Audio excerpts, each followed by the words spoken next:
রাজধানীর বঙ্গবন্ধু আন্তর্জাতিক সম্মেলন কেন্দ্রে চলছে 11তম জাতীয় ক্ষুদ্র ও মাঝারি শিল্প পণ্য মেলা। দিনভর ক্রেতা বিক্রেতা আর কেনাকাটায় মুখর দেশীয় বাহারি পণ্য মেলে ধরা প্রতিটি স্টল, যেখানে এসে নিজেদের মুগ্ধতার কথা জানালেন দর্শনার্থীরা। যার যার পছন্দ মতো সব ক্যাটাগরির প্রোডাক্টই আছে এখানে। তাঁত শিল্পের কিছু জিনিস আছে, এগুলো আমার খুব ভালো লাগছে। লেদারের প্রোডাক্টগুলি ভালো, তো অলরেডি একটা কিনেছি জুতা, খুবই ভালো গুণগত মান। আমরা চিন্তা করতে পারি আমাদের দেশীয় পণ্যের দিকে ঝুঁকতে এবং দেশীয় পণ্য কিনতে। ক্রেতা টানতে মূল্য ছাড়ও দিচ্ছেন বাণিজ্য সম্প্রসারণে ব্যস্ত উদ্যোক্তারা। মিনিমাম ৫-৬ বছর কিছু প্রোডাক্ট আছে 10 বছর গুনে ধরবে না। পাপেট নিয়ে আমরা প্রতিবারই এসএমই মেলাতে আসি। নর্মালি আমরা যেটা শোরুমে যা বিক্রি করি 100 থেকে 200 টাকা আমরা ডিসকাউন্ট দিয়ে দিচ্ছি। আমরা এক্সপেকটেশন অনুসারে কাস্টমার পাচ্ছি। আমরা 100% অরিজিনাল লেদারের নিশ্চয়তা দেয় এবং সেটাকে এক্সপোর্ট গ্রেডের লেদার দিয়ে তৈরি করার ট্রাই করি। নগদে 500 টাকা বা তার বেশি পেমেন্টে পেতে পারেন ঢাকায় জমিসহ 20 কোটি টাকার পুরস্কার। সপ্তাহব্যাপী আয়োজিত এই মেলার দ্বিতীয় দিন সোমবার বিকেলে এক সেমিনারে উদ্যোক্তারা মেলে ধরেন ঘুষ দুর্নীতি সহ তাদের ব্যবসায়িক প্রতিবন্ধকতার ফিরিস্তি। আমরা যারা ম্যানুফ্যাকচারার আমরা সব দিক দিয়ে কিন্তু ধরা খাচ্ছি আর কি। বিশেষ করে ভ্যাট ট্যাক্স দেওয়ার পরেও সরকারি যেসব ঘুষের ব্যাপার হয়, আমি এটা ডাইরেক্টলি বললাম, সেটাও কিন্তু আমাদের জন্য খুব কষ্টকর।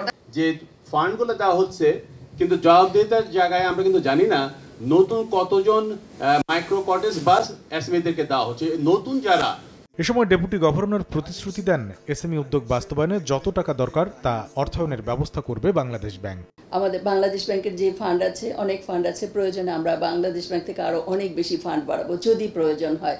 অনেক সময় দেখা যায় কিছু কিছু ফান্ড আছে আমরা অনেক ইউজই হচ্ছে না, ব্যাংকগুলো নিচ্ছে না, ব্যবহার হোক, তাহলে আমরা আরো অনেক বেশি বাড়াবো।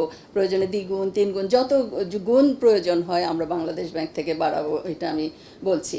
আর অর্থ প্রতিমন্ত্রী জানান অর্থনীতিকে টেকসই করতে নির্বাচনী ইশতেহারের প্রতিফলন থাকবে আগামীর বাজেটে। ইশতেহারের যেসব বিষয়গুলো আমরা প্রতিশ্রুতি দিয়েছি সেই অনুযায়ী কিন্তু পরবর্তী প্রস্তাবিত বাজেটটি হবে। ব্যাংক ঋণ ছাড়াও বিশ্বের বিভিন্ন দেশে যেসব বিকল্প অর্থায়নের ব্যবস্থা রয়েছে সেগুলো আমাদের দেশেও কিন্তু আছে।